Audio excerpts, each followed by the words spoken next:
तो जो third factor effect of the length of the conductor, तो इसमें हमने क्या देखा था कि जो हमारा रेसिस्टेंस है, नमस्ते, जो रेसिस्टेंस है, रेसिस्टेंस लेंथ के डायरेक्टली प्रोपोर्शनल है। सबसे पहला तो ये देखा था। दूसरा ये देखा था कि रेसिस्टेंस जो है वो एरिया ऑफ क्रॉस सेक्शन के इन्वर्सली प्रोपोर्शनल है, मतलब R is directly proportional to 1/a। इसको बोलते क्या है, R is inversely proportional to A, ये देखा था। थर्ड फैक्टर देखिएगा, मैं नोट्स में पेज नंबर 13 पर हूँ, effect of the nature of material of the conductor, effect of the nature of material of the conductor. तो इसमें देखिए, the electrical resistance of a conductor से a wire depends on the nature of the material of which it is made. तो electrical resistance जो है ना, वो wire का जो मटेरियल है, जिस मटेरियल से वो वायर बना हुआ है, उस पर भी डिपेंड करता है। ठीक है, रेसिस्टेंस उस पर भी डिपेंड करता है जिस मटेरियल का वायर बना हुआ है। फॉर एग्जांपल, अगर वायर कॉपर का बना हुआ है तो उसका रेसिस्टेंस कुछ और होगा, अगर वायर एल्यूमिनियम का बना हुआ है या आयरन का बना हुआ है तो उसका जो रेसिस्टेंस है वो कुछ और होगा। तो मटेरियल पर ये डिपेंड करता है। Some materials have low resistance whereas others have high resistance. For example, if we take two similar wires having equal lengths and diameters, अगर हमने दो सिमिलर वायर ले लिए जिनका लेंथ भी सेम है और डायमीटर भी सेम है, ठीक है, of copper metal and nichrome alloy, तो एक कॉपर का ले लिया और एक निक्रोम का ले लिया, we will find that resistance of nichrome wire is about 60 times more than that of copper wire. Nichrome का रेसिस्टेंस कॉपर के कंपैरिजन में 60 गुना ज़्यादा होता है। ठीक है, तो हम ये कहते हैं कि रेसिस्टेंस जो है वो मटेरियल पर भी डिपेंड करता है। मटेरियल अगर चेंज हो जाएगा तो रेसिस्टेंस चेंज हो जाएगा, ऐसा होता है। फोर्थ देखेंगे, effect of temperature. It has been found that the resistance of all pure metals increases on raising the temperature and decreases on lowering the temperature. तो ये भी देखा गया है कि जितने भी प्योर मेटल्स हैं उन सबका रेसिस्टेंस अगर टेम्परेचर बढ़ा देते हैं तो उन सबका रेसिस्टेंस भी बढ़ जाता है, अगर टेम्परेचर घटा देते हैं तो उन सबका रेसिस्टेंस भी घट जाता है। तो ये देखा गया है। उसके बाद नेक्स्ट जो हमने टॉपिक है जिसका हमने थोड़ा सा लास्ट क्लास में भी करा था, इसको रेसिस्टिविटी।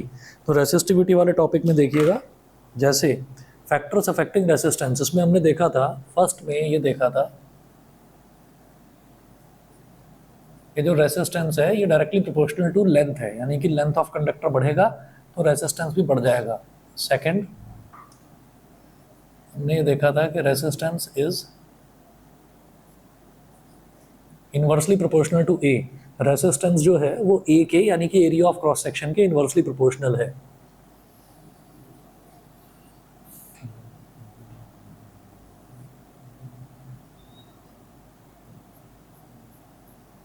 ये तो ए हो गया, ये लेंथ एल हो गया। तो रेसिस्टेंस लेंथ के डायरेक्टली प्रोपोर्शनल है, resistance area of cross section के इन्वर्सली प्रोपोर्शनल है, ये हमने देखा था। अगर इन दोनों फैक्टर्स को कंबाइन कर दें, ठीक है, कंबाइनिंग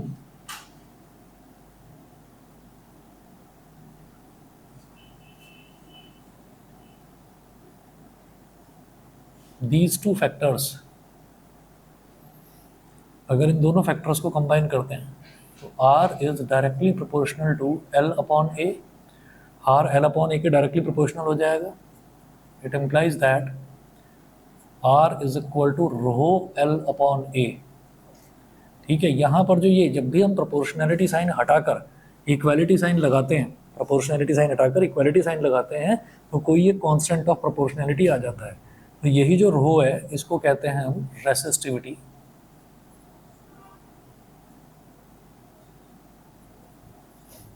ऑफ कंडक्टर। जो भी कंडक्टर है यानी कि जो भी वायर है उसकी रेसिस्टिविटी, रो को बोला जाता है उसकी resistivity.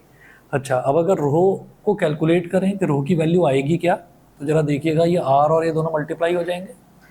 Row L is equal to R A, तो रो क्या हो जाएगा, आर ए अपॉन एल, हो जाएगा आर ए अपॉन एल। अब जो रेसिस्टेंस है, रेसिस्टेंस की यूनिट क्या होती है, ओम। एरिया की यूनिट क्या होती है, मीटर स्क्वायर। लेंथ की यूनिट क्या होती है, मीटर। ठीक है, ये इनकी यूनिट्स हो गई। तो 1 मीटर से 1 मीटर कैंसिल आउट हो गया, तो हम क्या बोलेंगे, SI unit of rho is ohm metre. तो रो की जो एसआई यूनिट है वो हो जाती है ओम मीटर।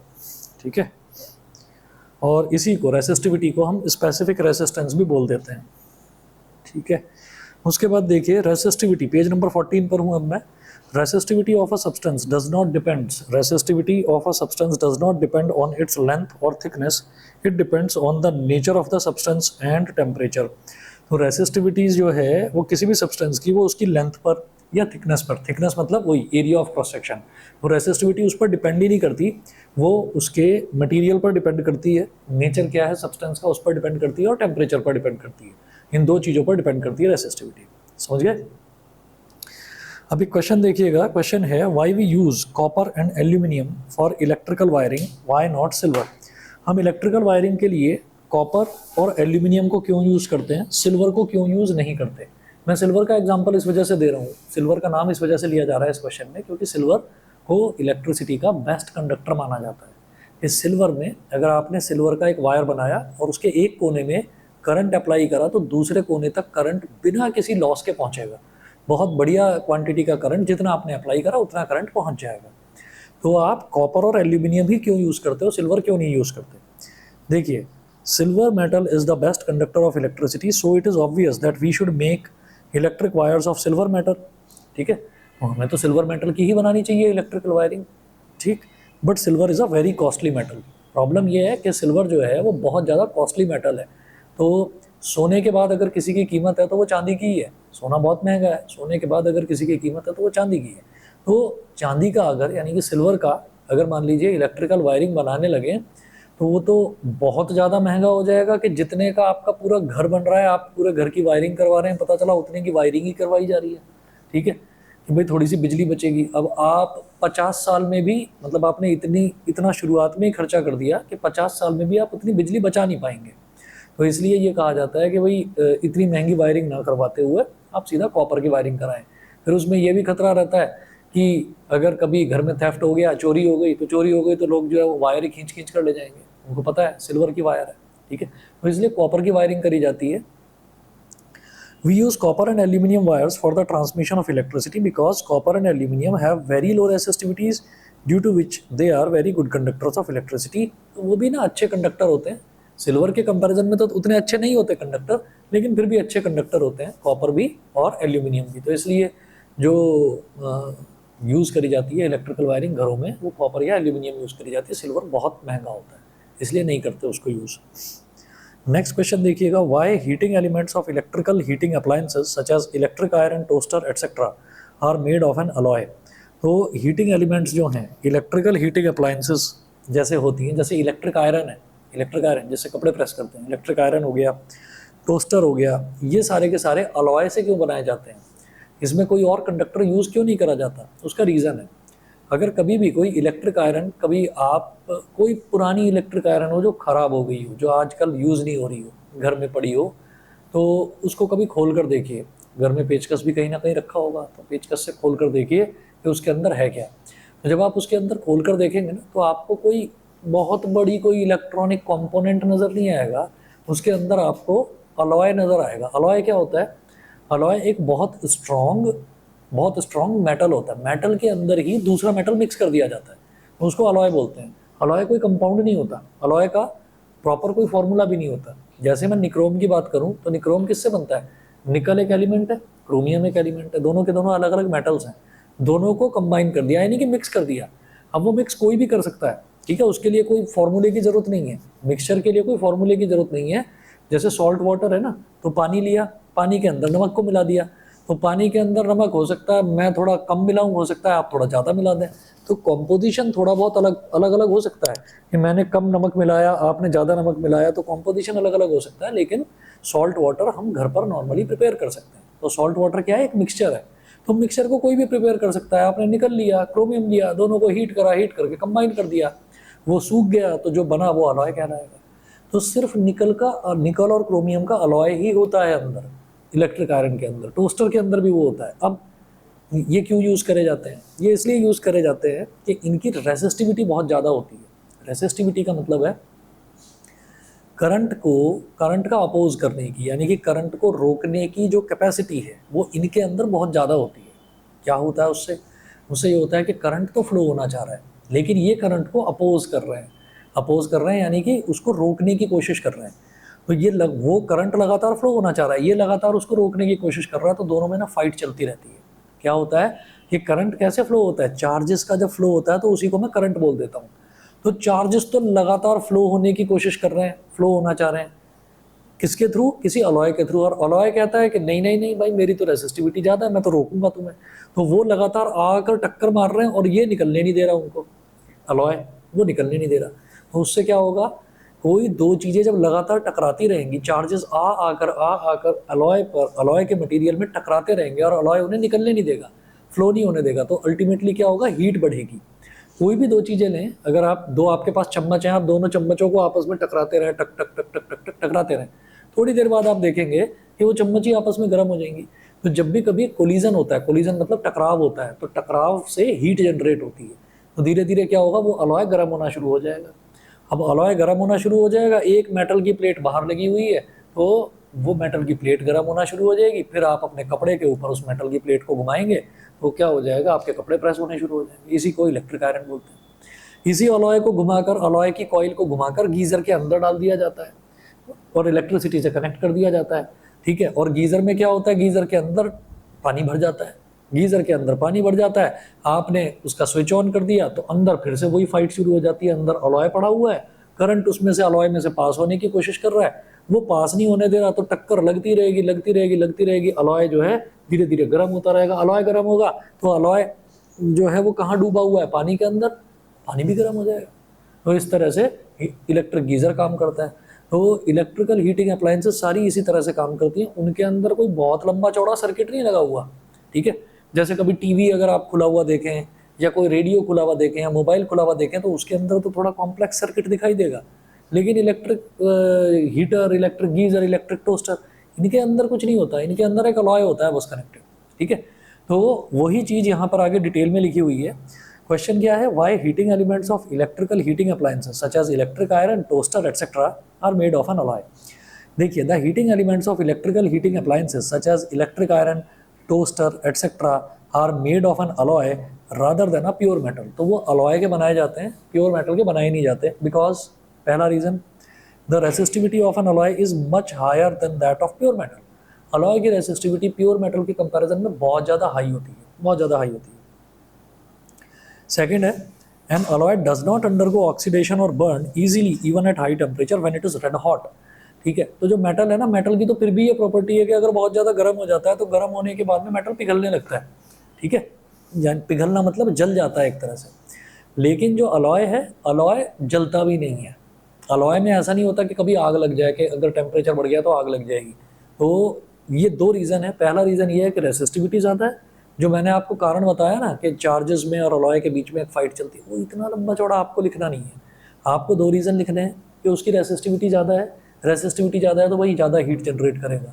दूसरा आपको ये लिखना है कि उसका बहुत ज़्यादा हाई टेम्परेचर पर, इवन ऑन स्ट्रॉन्ग हीटिंग, वो जलता नहीं है, वो बर्न नहीं होता, ठीक है। तो ये दो रीज़न आप लिखेंगे, बस इतना बहुत है, समझ गए।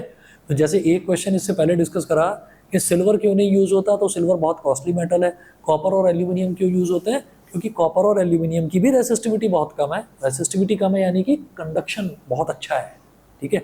रेसिस्टिविटी कम होने का मतलब क्या है, कि वो करंट को रोकने की जो कैपेसिटी है वो कम है, तो नहीं रोक रहे हैं, यानी कि अच्छे से फ्लो होने दे रहे हैं करंट को। तो इसलिए वायर्स में, घरों की इलेक्ट्रिकल वायरिंग में कॉपर या एल्यूमिनियम यूज़ करा जाता है, सिल्वर इसलिए नहीं क्योंकि वो कॉस्टली होता है। और ये जो आपका अलॉय वाला है, अलॉय वाले में तो सीधे आप ये कहेंगे कि अलॉय की रेसिस्टिविटी ज़्यादा होती है, रेसिस्टिविटी ज़्यादा होती है। दूसरा, अलॉय जो है, अलॉय को बहुत ज़्यादा स्ट्रॉन्ग हीटिंग पर भी वो जलते नहीं, इस वजह से हम इलेक्ट्रिकल हीटिंग अप्लायंसेज में उनको यूज़ करते हैं, ठीक है जी, क्लियर है। हाँ जी, ऑनलाइन बताइए, क्लियर है मुकुंद, ठीक है। चलिए जी, उसके बाद अगला क्वेश्चन देखते हैं। अब ये न्यूमेरिकल है। A copper wire of length 2 metre and area of cross section 1.7 into 10⁻⁶ metre square has a resistance of 2 into 10⁻⁻2 ohms. Calculate the resistivity of copper. तो एक क्वेश्चन दे रखा है, इसमें देखिए, a copper wire of length 2 metre,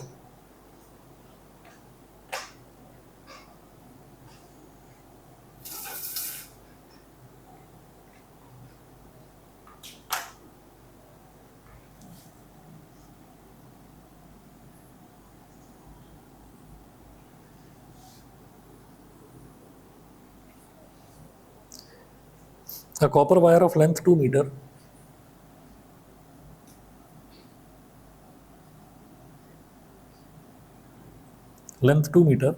and area of cross section 1.7 into 10 की power minus 6 meter square has a resistance of 2 into 10 की power minus 2 ohms. Has a resistance of 2 into 10 की power minus 2 ohms. Calculate the resistivity of copper. Calculate the resistivity of copper. तो अब आप ये देखिएगा, आप copper की resistivity find out करना चाहते हैं, ठीक है। तो रेसिस्टिविटी का मतलब आपको रो फाइंड आउट करना है, तो आप बस सीधा सीधा फॉर्मूला लगाएंगे। फॉर्मूला क्या है रेसिस्टिविटी का? Rho is equal to R A upon L, ठीक है। यहाँ पर देखिए लिखा हुआ है rho is equal to R A upon L, ये रेसिस्टिविटी का फॉर्मूला है, ठीक। अब जरा देखिएगा वैल्यू डालें यहाँ पर, आर कितना है 2 इंटू 10 की पावर माइनस 2, 2 इंटू 10 की पावर माइनस 2, ए कितना है 1.7 इंटू 10 की पावर माइनस 6 अपॉन एल कितना है 2, तो 2 से तो 2 कैंसिल आउट हो गया, ठीक है जी। और उसके बाद 1.7 इंटू ये जो 10 की पावर माइनस 2 है और 10 की पावर माइनस 6 है, क्या हो जाएगा? तो 10 की पावर माइनस 8 ओम मीटर, ठीक है। रेसिस्टिविटी क्या हो गई 1.7 इंटू 10 की power minus 8 ohm metre. Clear है सभी को? ठीक है भाई दिव्यांश। आगे देखिएगा, अ copper wire has a diameter of 0.5 millimetre. अब हमको अगला क्वेश्चन है, उसमें दे रखा है कॉपर वायर है जिसका डायमीटर है 0.5 मिलीमीटर, तो इस बार एरिया ऑफ क्रॉस सेक्शन हमसे निकलवाना चाह रहे हैं वो, ठीक है।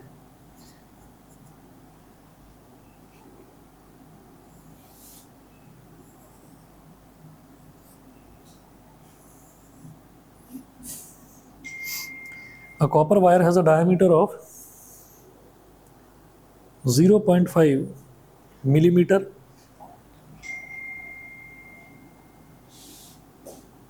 ये है रेडियस, रेडियस क्या हो जाएगा? डायमीटर का आधा, डायमीटर का हाफ। डायमीटर दे रखा है इन्होंने डायमीटर दे रखा है, तो रेडियस कैसे निकालेंगे वो देखिएगा।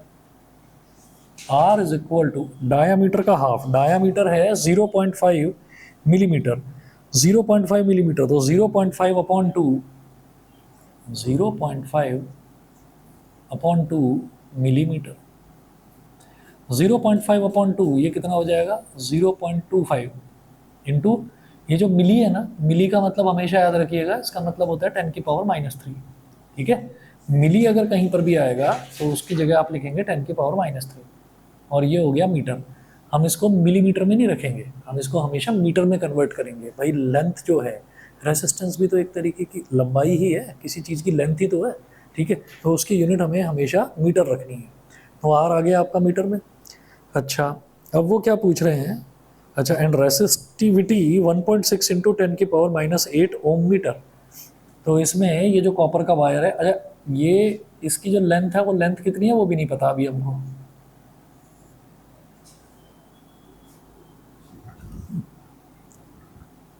तो रेसिस्टिविटी रो ये कितनी दे रखी है 1.6 इंटू 10 की पावर माइनस 8 ओम मीटर, ये रेसिस्टिविटी दे रखी है। What will be the length of this wire to make its resistance 10 ohm. तो इसका रेसिस्टेंस 10 ओम हो जाए तो इसकी वायर की लेंथ कितनी होनी चाहिए, ये आपको बताना है। देखते हैं अभी।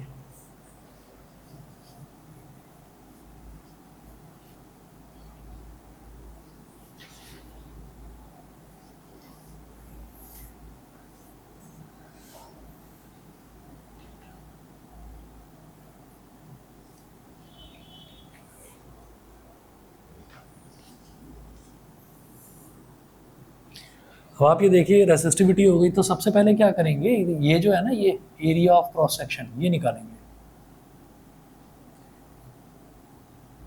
ए is equal to pi R square,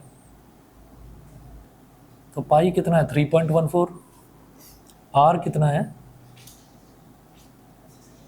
0.25 into 10 की पावर माइनस 3, 0.25 इंटू 10 की पावर माइनस 3 का होल स्क्वायर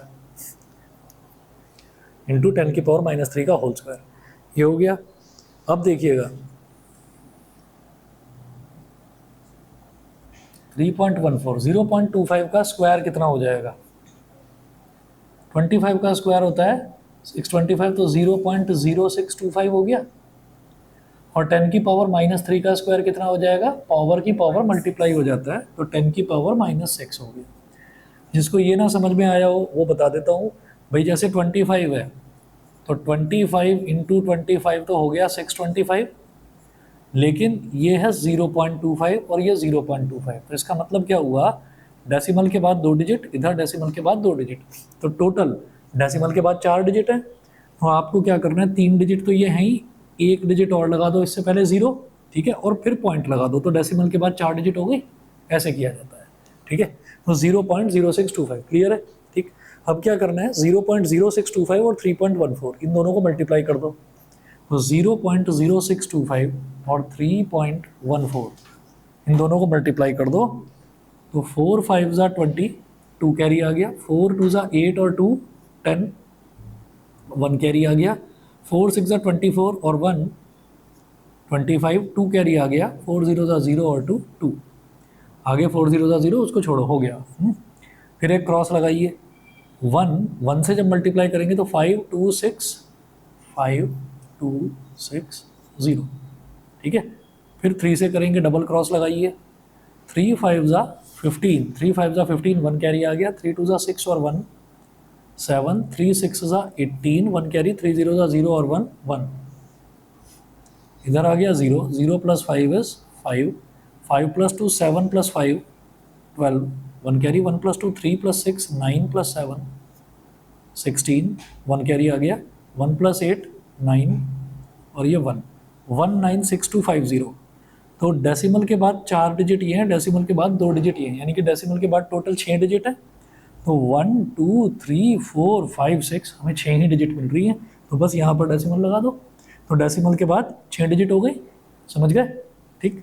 अब क्या करेंगे, इसको लिखेंगे 0.196250, 0.196250 इंटू 10 की power minus 6 metre square, into 10 की पावर माइनस 6 मीटर स्क्वायर, तो ये हमारे पास एरिया ऑफ क्रॉस सेक्शन आ गया, ठीक है। अच्छा जी, अब जरा देखिएगा इसके फर्स्ट पार्ट में क्या पूछ रहे हैं। हाँ,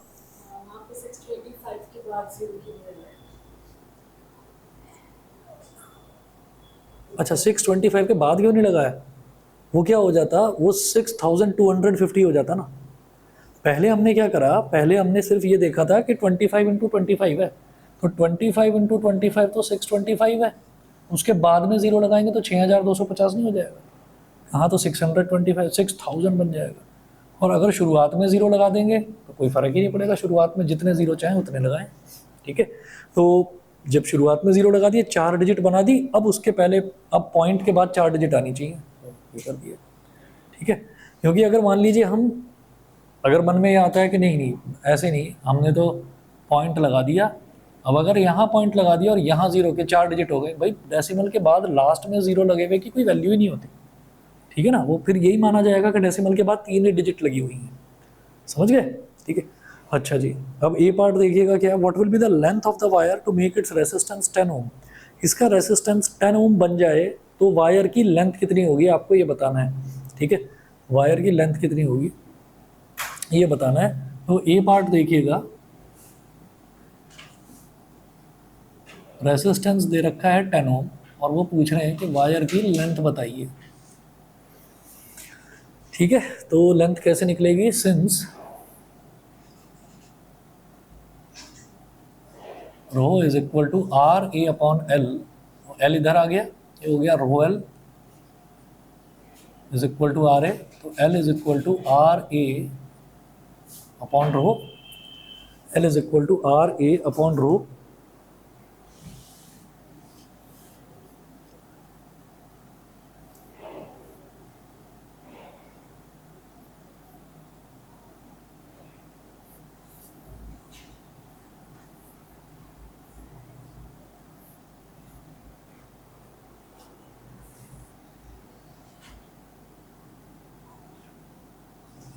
L is equal to R A upon rho. तो आर का मतलब आर कितना दे रखा है 10, एरिया ऑफ क्रॉस सेक्शन कितना दे रखा है 0.196250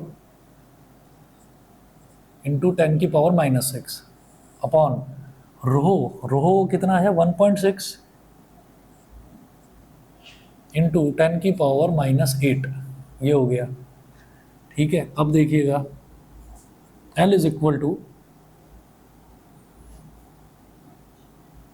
10 की पावर -8 ऊपर चला जाएगा, तो 10 इंटू 0.196250 इंटू 10 की पावर -6 इंटू 10 की पावर 8 और अपॉन 1.6। अब डेसिमल गया तो ऊपर आया 10, ये हो गया। अब आप क्या करिए 16 से इसको डिवाइड करने की कोशिश करो। तो 16 से, जैसे एक चीज़ आपको ध्यान रखनी है कि 2 की जितनी भी पावर वाली टर्म्स आती है ना, जैसे 2 की पावर 1 है 2, तो 2 से हर नंबर प्रॉपरली डिवाइड हो जाएगा। 2 की अगली पावर क्या है 2 की पावर 2 यानी कि 4, तो 4 से भी हर नंबर डिवाइड हो जाएगा। 2 की पावर 3 क्या होता है 8 से भी डिवाइड हो जाएगा, 16 से भी, 32 से, सबसे डिवाइड होंगे। तो जैसे 16 है 16 से पूरा डिवाइड हो जाएगा। ये कैसे होगा, हमने यहाँ तो डेसिमल हटा ही दिया, ऊपर 10 आ गया। तो इसको ऐसा करेंगे,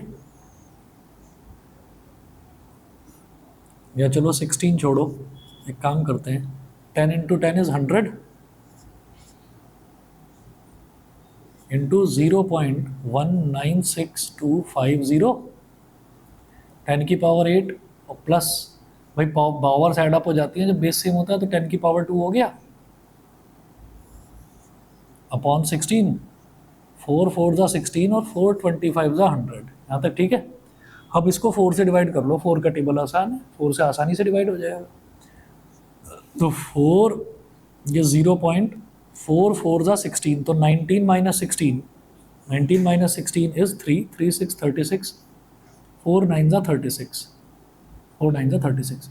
अब ये 2 आ गया तो ये 0 हो गया, और फिर 2 5 हो गया, तो 2 5 का मतलब 4 6 जा 24, 25 माइनस 24 इज 1, 1 0 10, तो 4 2 जा 8, 10 माइनस 8 इज 2, 2 0 20, 4 5 जा 20, इतना हो गया। L is equal to 25 into 0.490625 into 100, 10 की पावर 2 का मतलब 100। ठीक है, अब डेसिमल गया तो 1 आया नीचे, कितने डिजिट है 1 2 3 4 5 6, 1 2 3 4 5 6, 2 0 से 2 0 खत्म हो गए। अब 25 से इसको मल्टीप्लाई कर दो, 25 5 जा 125, 12 कैरी, 25 2 जा 50, 50 और 12 62, 6 कैरी, 25 6 जा 150, 150 और 6 156, 15 कैरी, 25 0 जा 0, 0 और 15 15, 5 आ गया, 1 कैरी, 25 9 जा 225 और 1 226, 22 कैरी, 25 4 जा 100 और 2 122, 12265 अपॉन 1 2 3 4, 1 2 3 4। तो ये चारों जीरो काट दो और राइट से 4 डिजिट काउंट करो, 1 2 3 4, यहाँ डेसिमल लगा दो, तो ये हो गया 1226.56 मीटर। ये है इसका आंसर, समझ गए। देख लीजिएगा लेंथ कितनी दे रखी है ए पार्ट में, 122.7 मीटर दे रखा है, तो कहीं कुछ इसमें गड़बड़ हुई है शायद, 122.7 डेसिमल में कुछ गड़बड़ हुई है शायद। फिर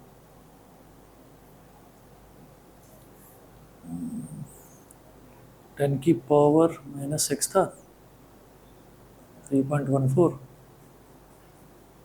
625, 4 और 2 6,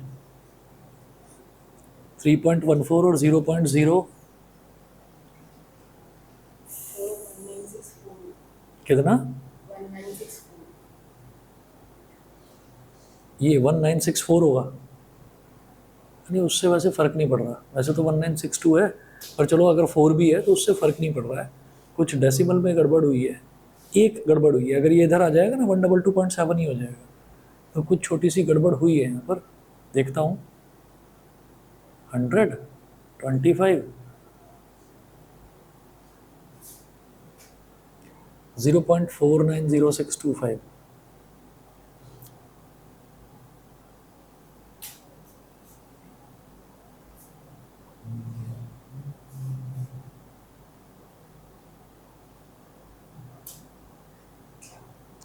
एक तो ये देख लेते हैं, यहाँ बड़ा मल्टीप्लिकेशन था कि यहाँ गलती तो नहीं हुई। 3.14 इंटू 0.0625, ठीक है, ये है 0.19625, 0.19625, ये अपना बिल्कुल ठीक आ रहा है।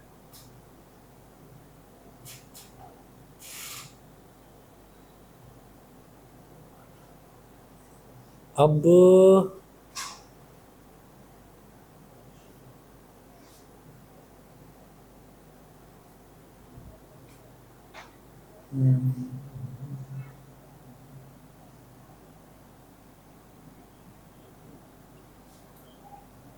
अब हमने क्या करा, ये 100 आया ना, तो 4 4 ज़ा 16, 4 25 ज़ा, तो 25, ठीक है, और ये 4 से इसको डिवाइड करा तो 0 पॉइंट, शुरुआत में तो कितना भी ले लेंगे, तो 19 ले लिया। 4 4 ज़ा 16, 19 माइनस 16 इज 3, 3 6 36, 4 9 ज़ा 36, 36, रुको एक मिनट, फिर 0 आया और 6 ज़ा, हाँ बताओ क्या करते हैं। अरे तो वो कोई बात नहीं, 22/7 3.14 ही तो होता है, इसमें क्या है। तो ये जो है डिवाइडेड बाई, इसको 4 से डिवाइड करके देखते हैं एक बार कितना आ रहा है। 0.049, यहाँ गड़बड़ हुई है, 0.049 आएगा भाई डिवीज़न में, 0.0490625, आगे बिल्कुल ठीक है। और जब यहाँ पर एक ज़ीरो और आ गया, 0.0, जब एक ज़ीरो और आ गया तो नीचे भी एक ज़ीरो एक्स्ट्रा आएगा, 1 2 3, ये 2 ज़ीरो कट के, तो 1 2 3 4 5, ठीक है, तो ये डेसिमल आपका इधर आ जाएगा, तो 122.656, जिसका मतलब हो गया 122.7 मीटर, ठीक है। इनके रेसिस्टिविटी वाले क्वेश्चंस में थोड़ी कैलकुलेशंस लंबी आती हैं, ठीक है, तो वो आप एक बार करके देखिएगा। यहाँ तक क्लियर है, ठीक है। अच्छा जी, अब इसका ज़रा नेक्स्ट पार्ट देखिएगा। नेक्स्ट पार्ट देखिए, नेक्स्ट पार्ट ये क्या पूछ रहे हैं, बी पार्ट में, how much does the resistance change if the diameter is doubled. ठीक है, डायामीटर को अगर डबल कर दिया जाए तो रेसिस्टेंस पर क्या फ़र्क पड़ेगा। वो ये नहीं कह रहे हैं कि रेसिस्टेंस कितना हो जाएगा, रेसिस्टेंस की एग्जैक्ट वैल्यू बताओ, वो कह रहे हैं कि रेसिस्टेंस कितना चेंज होगा, आपको वो बताना है। तो चेंज में हमें ये बताना होता है कि भाई 2 टाइम्स हो गया, 3 टाइम्स हो गया, या हाफ हो गया, या 1/3 हो गया, ये बताना होता है। कैसे बताएंगे।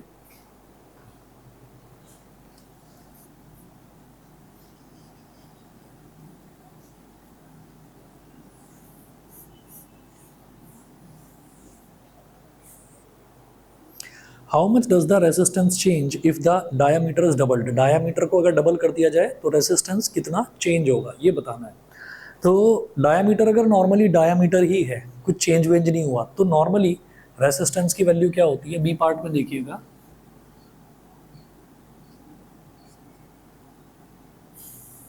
Since R is equal to rho L upon A, R is equal to rho L upon A,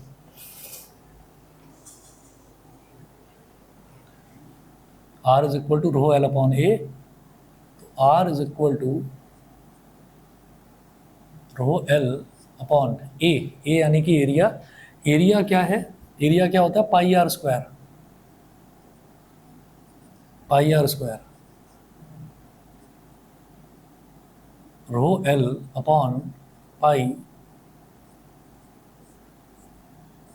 d/2 का square, rho L upon pi d/2 का स्क्वायर, ये हो गया।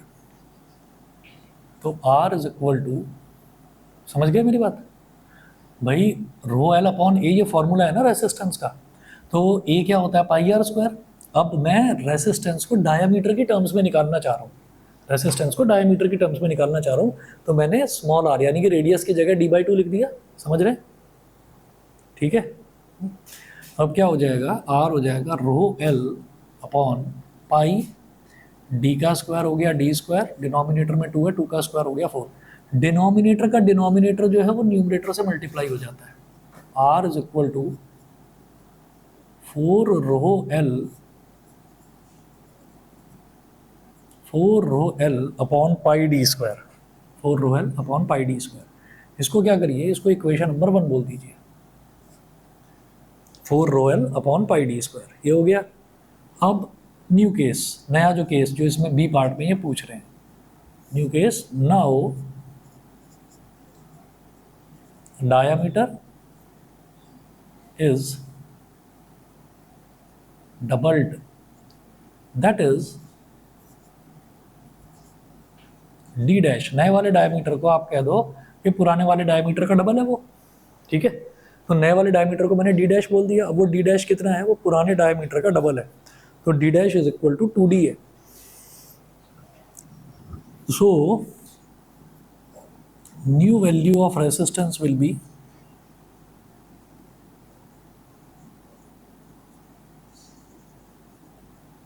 new value of resistance will be r dash is equal to रो तो same रहेगा, resistivity है, material थोड़ी change कर दिया वायर का जब तक मटेरियल चेंज नहीं करते तब तक रेसिस्टिविटी चेंज नहीं होती, रेसिस्टिविटी सेम रहती है, तो रो विल रिमेन सेम। उसके बाद फॉर्मूला क्या है, 4 rho L upon pi D square, तो फॉर्मूला यही रहेगा, 4 रो एल ये सेम है अपॉन पाई डी डैश का स्क्वायर, समझ गए।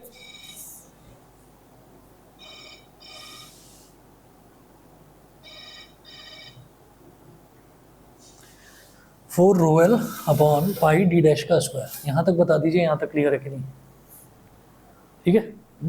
अब क्या करना है, ये जो डी डैश है ना, इस डी डैश की जगह डाल देना है 2d, ठीक है, वैल्यू डालते हैं, which implies that r dash is equal to 4 rho l upon pi, d dash की जगह आ गया 2d, इसका स्क्वायर, तो 4 रो एल अपॉन पाई और 2d का होल स्क्वायर, 2 का स्क्वायर 4, d का स्क्वायर इज d स्क्वायर। अब आपको क्या करना है, ये जो डिनोमिनेटर में 4 है इसको जरा अलग को लिख लो, थोड़ा सा ऐसे लिख सकते हैं, 1/4 into 4 rho L upon pi D square. ये बताओ ये समझ में आ गया, ठीक है भाई। 4 rho L upon pi D square को थोड़ा सा अलग करके जो लिखा है उससे फर्क थोड़ी पड़ रहा है कुछ, न्यूमरेटर में तो अब भी 1 इंटू 4 रो एल, तो 4 रो एल ही बचेगा, डिनोमिनेटर में पाई इंटू 4d स्क्वायर, तो पाई 4d स्क्वायर, डिनोमिनेटर में अब भी यही है, ठीक है। तो अब हमने क्या करा, 1/4 तो ऐसे लिख दिया, ठीक है, और इसके बाद ये देखिए 4 rho L upon pi D square, ये जो लिखा हुआ है ये 4 rho L upon pi D square, यही तो आर के बराबर है, ठीक है। तो ये कितना हो जाएगा, 1/4। तो क्वेश्चन में क्या पूछा गया है कि how much does the resistance change if the diameter is doubled, तो आप ये लिखेंगे, सो if the diameter is doubled, so if the diameter is doubled, resistance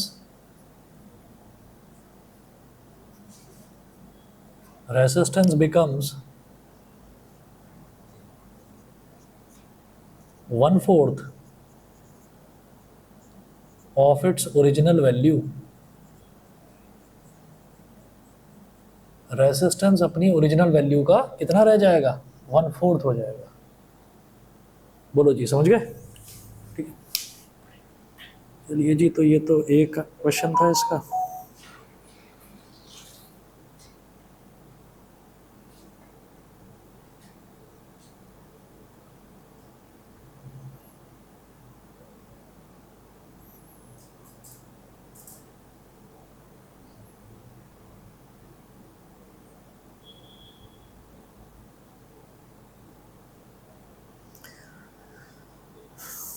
ji page number 17 पर अगर आप देखेंगे एक नया क्वेश्चन है, a 6 ohm resistance wire is doubled up by folding.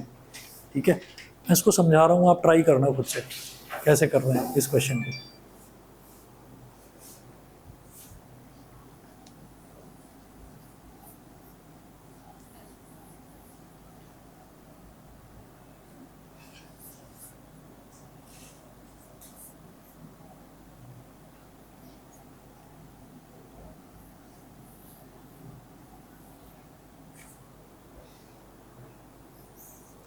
A 6 ohm resistance wire is doubled up by folding. Calculate the new resistance of the wire. ठीक है, तो एक 6 ओम का वायर, एक वायर है जिसका रेसिस्टेंस 6 ओम है।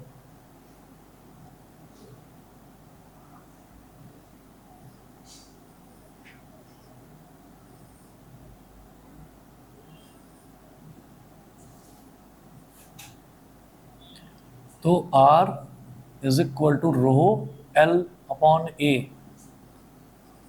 भाई R का तो फॉर्मूला यही होता है, तो रो L अपॉन ए, और ये कितना दे रखा है 6 ओम, इसको बोल दिया इक्वेशन नंबर 1। ए ये है area of cross section. New case, अब इसी वायर को डबल कर दिया जाता है फोल्ड करके।